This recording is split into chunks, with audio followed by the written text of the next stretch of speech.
Hello food lovers, welcome to our channel. నేను మీ రాణి Eramsetti. Friends, ఈరోజు recipe వచ్చేసి టీ టైమ్ స్నాక్స్ రెసిపీ అండి. 1 cup పెసరపప్పుతో బియ్యపు పిండితో చాలా టేస్టీగా క్రిస్పీగా ఉండే టీ టైమ్ స్నాక్స్ రెసిపీ. చిన్నపిల్లలు, పెద్ద వయసు వారు అందరూ కూడా ఈజీగా తినే రెసిపీ అండి. ఒక్కసారి చేసి పెట్టుకున్నామంటే 1 మంత్ వరకు కూడా స్టోర్ చేసుకోవచ్చు. చాలా క్రిస్పీగా టేస్టీగా ఉంటాయి. ఆ ప్రాసెస్ అంతా చూద్దాం. వీడియోని ఫస్ట్ నుంచి లాస్ట్ వరకు చూడండి. మధ్యలో స్కిప్ చేయకుండా చూడండి. ప్రాసెస్ అంతా కూడా ఒక్కసారి చూసారంటే ప్రతి పండక్కి, ప్రతి సందర్భంలోనూ పిల్లలకి డైలీ కూడా ఇలా చేసి పెట్టాలి అనుకుంటారు. అంత టేస్టీగా ఉంటాయి. ఆ ప్రాసెస్ అంతా చూద్దాం. అలాగే ఛానల్ని ఫస్ట్ టైం వాచ్ చేస్తున్నవారు సబ్స్క్రైబ్ చేసుకుని పక్కనే ఉన్న బెల్ బటన్ క్లిక్ చేయండి. నేను పెట్టబోయే రెసిపీస్ అన్నీ డైలీ మీ ఫోన్కి నోటిఫికేషన్కి వస్తాయి. ఓపెన్ చేసి చూడండి. సింపుల్గా టేస్టీ ప్రాసెస్ని చూపిస్తాను. అన్నీ కూడా మన ఇంట్లో ఉన్న ఇంగ్రీడియంట్స్తోనే ఇన్స్టెంట్గా చేసుకునే రెసిపీస్ చూపిస్తాను. ఇంకా ప్రాసెస్లోకి వెళ్ళిపోదాం. ముందుగా 1 కప్పు పెసరపప్పు తీసుకోండి. ఏదైనా ఒక బౌల్లోకి పెసరపప్పు తీసుకుని దానిని ఒక గిన్నెలోకి వేసుకుని వాటర్ పోసి బాగా కడగండి. పెసరపప్పుతో మురుకులండి. ప్రాసెస్ అంతా ఇంట్రెస్టింగ్గా ఉంటుంది. వీడియోని మధ్యలో స్కిప్ చేయకుండా చూడండి. వాటర్ పోసుకున్నాం కదా, పప్పుని బాగా కడిగిన తర్వాత దానిలోకి 1 అర గ్లాస్ వాటర్ పోసుకుని గిన్నెకు మూత పెట్టుకుని గిన్నెను కుక్కర్లో పెట్టి 5 నుంచి 6 విజిల్స్ వచ్చేంత వరకు ఉడికించండి. ఉడికిన తర్వాత బాగా చల్లారిన తర్వాత చూపిస్తున్నానండి. నీళ్ళు అనేవి కరెక్ట్గా సరిపోయాయి. 1 కప్పు పెసరపప్పుకి 1.5 కప్పులు వాటర్ పోసి ఉడికించుకోండి. కొంచెంగా వాటర్ అనేవి ఏమైనా ఉంటే తర్వాత తీసేసుకోవచ్చు. కానీ వాటర్ చాలకపోతే పప్పు అంతా కూడా మాడిపోతుంది కదా. ఇప్పుడు ఉడికిన పప్పుని చల్లారిన తర్వాత మిక్సీ జార్లోకి వేసుకోండి. పప్పులోని పలుకులు అనేవి ఏమీ తగలకుండా దీనిని మెత్తని పేస్ట్ లాగా గ్రైండ్ చేయండి. పప్పు అనేది గట్టిగా ఉడికినట్లయితే కొంచెంగా వాటర్ యాడ్ చేసి బాగా నలిగేంత వరకు గ్రైండ్ చేయండి. ఇలా గ్రైండ్ అయిన పప్పుని చూపిస్తున్నాను. మరీ జారుగా కాకుండా మరీ గట్టిగా కాకుండా పిండి అనేది ఈ విధంగా గ్రైండ్ అవ్వాలి. ఇలా గ్రైండ్ అయిన పప్పుని ఒక వెడల్పుగా ఉన్న మిక్సింగ్ బౌల్లోకి వేసుకోండి. ఇలా బేసన్ లాంటి గిన్నెలోకి వేసుకోండి. ఖాళీగా ఉన్న గిన్నెలోకి వేసుకుంటే తర్వాత పిండి కలుపుకోవటం అనేది మనకి ఈజీగా అనిపిస్తుంది. ఇలా గ్రైండ్ అయిన పిండి అంతా, పప్పు అంతా కూడా గిన్నెలోకి వేసేసుకోండి.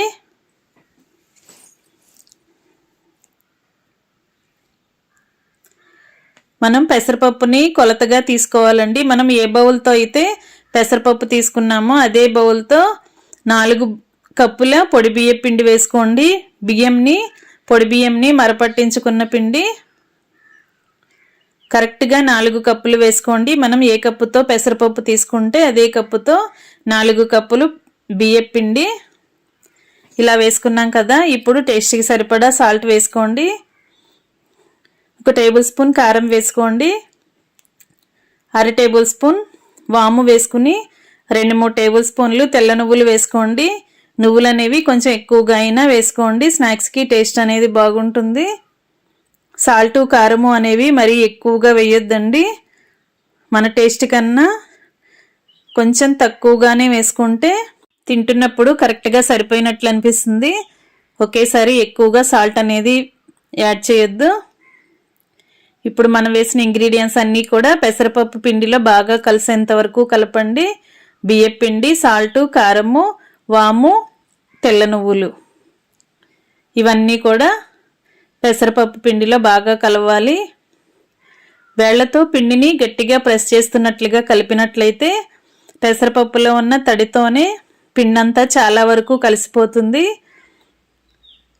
కలవకపోతే ఇంకొంచెం అరచేతిలోకి వాటర్ని యాడ్ చేసుకుని కలపండి. అంతేగాని ఒకేసారి ఎక్కువగా వాటర్ అనేవి పోయొద్దు. కొంచెంగా పోసుకుంటూ పిండిని చూసుకుంటూ కలపండి. వాటర్ మాత్రం చల్లటి నీళ్ళే కలిపానండి. వేడి నీళ్ళు ఏం అక్కర్లేదు.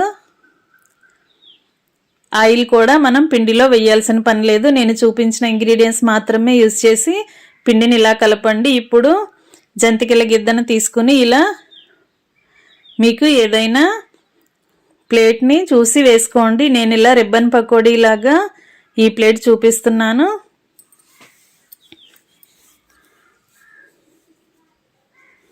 ఆకు పకోడీ, రిబ్బన్ పకోడీ అంటాం కదా.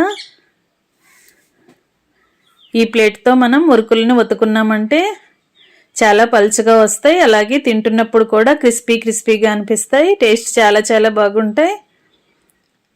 జంతికల గొట్టంలో లోపలంతా కూడా ఆయిల్ని అప్లై చేసుకుని తగినంత పిండిని పెట్టుకుని మూతని క్లోజ్ చేసుకోండి.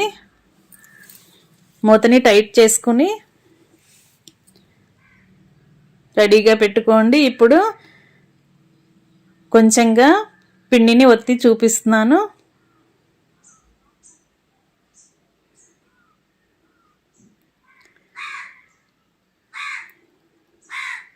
ఈ విధంగా రిబ్బన్ పకోడీ లాగా చేయబోతున్నాను. మీరు కూడా ఇదే ప్రాసెస్తో ఇదే ప్లేట్ని యూజ్ చేసి చేసుకోండి. క్రిస్పీగా చాలా బాగా వస్తాయి. ఇంకా స్టవ్ ఆన్ చేసి కళాయి పెట్టుకోండి. డీప్ ఫ్రైకి సరిపడా ఆయిల్ పోసుకోండి. ఆయిల్ కాగుతున్నప్పుడు ఫ్లేమ్ని మీడియంలోకి అడ్జస్ట్ చేసుకుని ఇలా జంతికల గొట్టంతో ఇలా రిబ్బన్ పకోడీని ఒత్తుకోండి.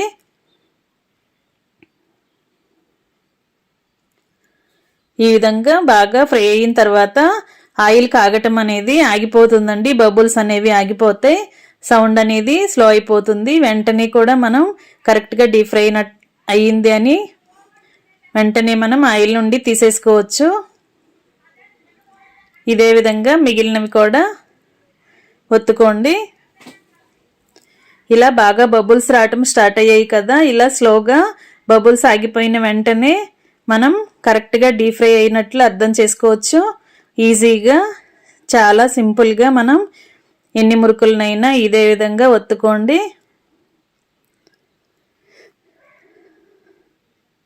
ఇదే విధంగా మిగిలిన పిండి అంతా కూడా ఆయిల్లో డీప్ ఫ్రై చేసుకుని స్టవ్ ఆఫ్ చేసుకుందాం. ఇంకా రెడీ అయిపోయాయండి చాలా క్రిస్పీగా టేస్టీగా పెసరపప్పు రిబ్బన్ పకోడీ. మీ అందరికీ కనుక ఈ వీడియో నచ్చినట్లయితే మీరు కూడా కుక్ చేయండి. పిల్లలకి ఒకసారి ఇలా ప్రిపేర్ చేసి స్టోర్ చేసామంటే వాళ్ళకి డైలీ స్కూల్ నుంచి వచ్చేసరికి ఏదో ఒక స్నాక్స్ చేసే అవసరం లేకుండా ఒకేసారి ఇలా ఎయిర్ టైట్ బాక్స్లో స్టోర్ చేసుకుంటే 1 మంత్ వరకు కూడా పెట్టొచ్చు. వీడియో నచ్చినట్లయితే మీరు కూడా కుక్ చేయండి. ఛానల్ని సబ్స్క్రైబ్ చేసుకోండి. Thanks for watching. నేను మీ రాణి ఎరంశెట్టి.